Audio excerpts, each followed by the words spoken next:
Trinidad and Tobago, we all know that our public services are poorly managed. Among them are our fire services. Again, if our corporate-owned media, who serve the interest of the rich and their puppets in government, truly lived up to their journalistic ethos and highlighted the challenges that our firefighters face, which include the lack of equipment, inadequate training, manpower shortages, poorly maintained and non-functioning fire hydrants, as well as outdated policies and legislation, we would all be more empathetic towards their efforts on our behalf. Our country's firefighters are not responsible for equipping themselves with what they need to do their job. This obligation falls squarely upon the shoulders of the government we elect. The fire that destroyed Samson's factory in Sangre Grande on April 16, 2023, highlighted the typical response of our fire services in our Twin Island Republic. They arrived on the scene much later than expected, and their attempts to mitigate the destructive force of this fire showed that they were outmatched and faced many of the obstacles that I mentioned above. I will now let the images and the dialogue from the witnesses to the events of this day tell the rest of the story.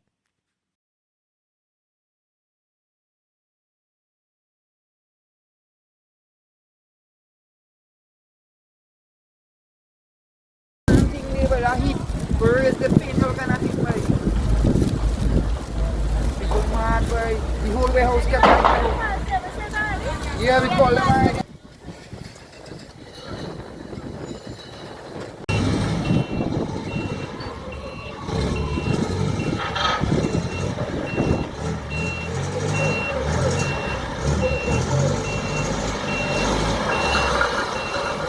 Keep going with it, keep going with it, go! Go, go!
Stop the traffic here, I want first to do what I don't know, boy. Stop the traffic now, yeah.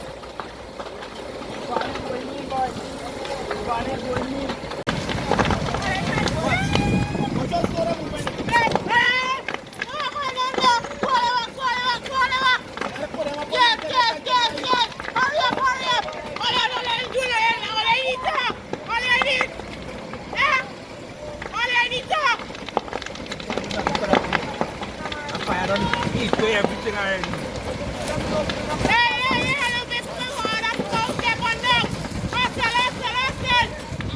This thing that the China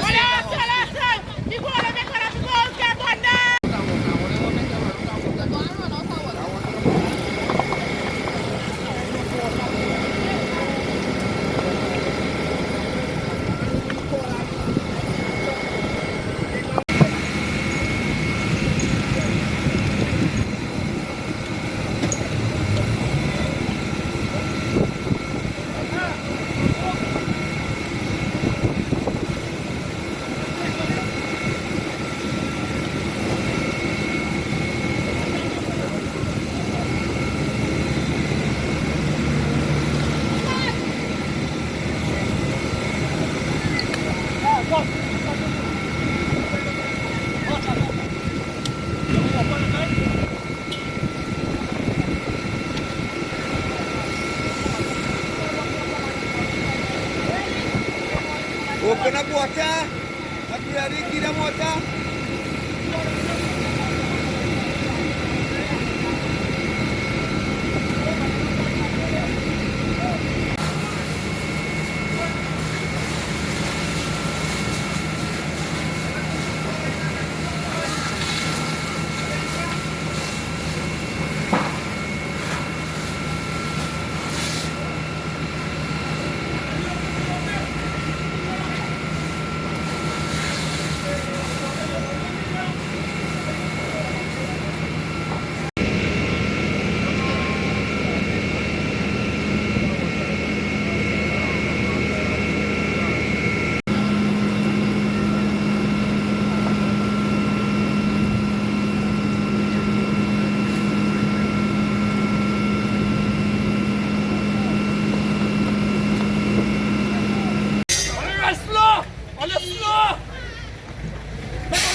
Yes! Let's go! No water, boy! It's burning! The property burning! Millions of dollars I lost in! Senegalese, they have nothing! Nothing! Leave alone!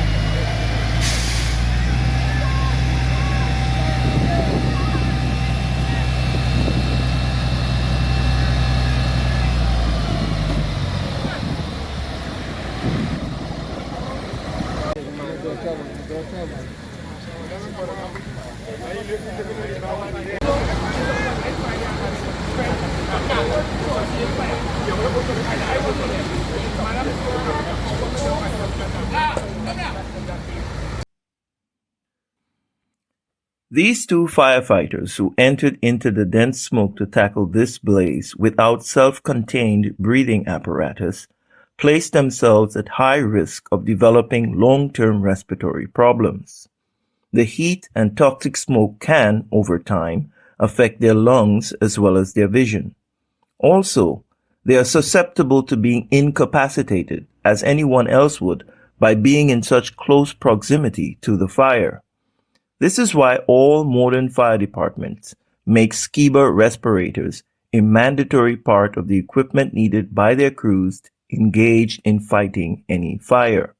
Also, you will have observed that the Sangre Grande fire tender had to leave to refill their tank because they didn't have a water tanker truck to supplement their limited supply.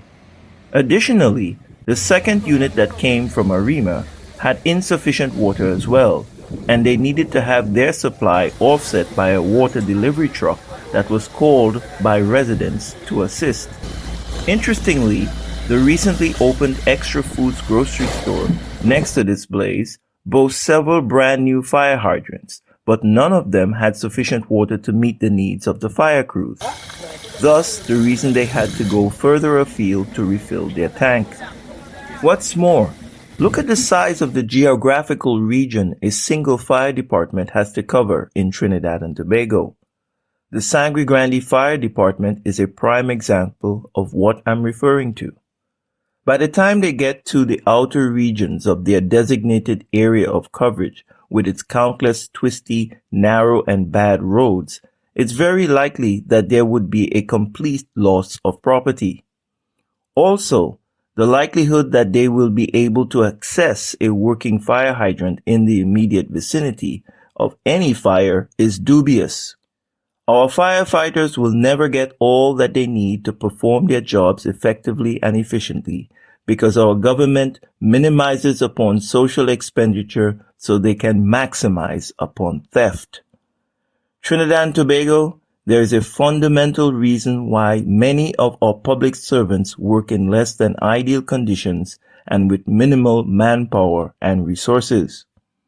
Our government undertakes numerous capital projects every fiscal year that require significant amounts of foreign exchange to finance. Consequentially, they minimize expenditure on the critical needs of the citizens of this country in order to meet the fiscal benchmarks of international lending agencies. Even if an argument can be made that these projects are needed, The mechanisms of theft are deeply entrenched into the process by the granting of bloated contracts and making ghost payments to non-functioning contractors. Consequently, when our country's revenue stream is reduced and they have increased our debt portfolio, their standard practice is to raise our taxes while drastically cutting social expenditure in an attempt to make up for our budgetary deficit. Apart from their downright just bad management overall, this perennial modus operandi of theft by our government, subliminally speaking, is their PQ to the citizens of this country, because as far as they're concerned, we can all go to hell so long as the money keeps flowing into the bank accounts of a chosen few. Ultimately, this is why our schools, healthcare system, national security apparatus, social services, public transportation system, utilities, infrastructure, etc. are in such a dismal condition and underfunded. The PNM government primarily has been running this country with the sole aim of enriching themselves, a small clique of their party financiers, along with their hordes of political sycophants. Parliamentary parley is just a cloak towards this end. While our politicians fail at their jobs, we must not fail at ours, which is to hold them accountable. We need to vote them all out like our lives and all we've worked hard for depend upon it. Lastly, more than ever, I'm convinced that the scriptures in the Bible are true, because it's written, men love darkness rather than light. Despite all that I've just stated, there are individuals who will re-elect them by voting against their own self-interests, those of their children, and our country's future in the guise of racial fealty and party affiliation.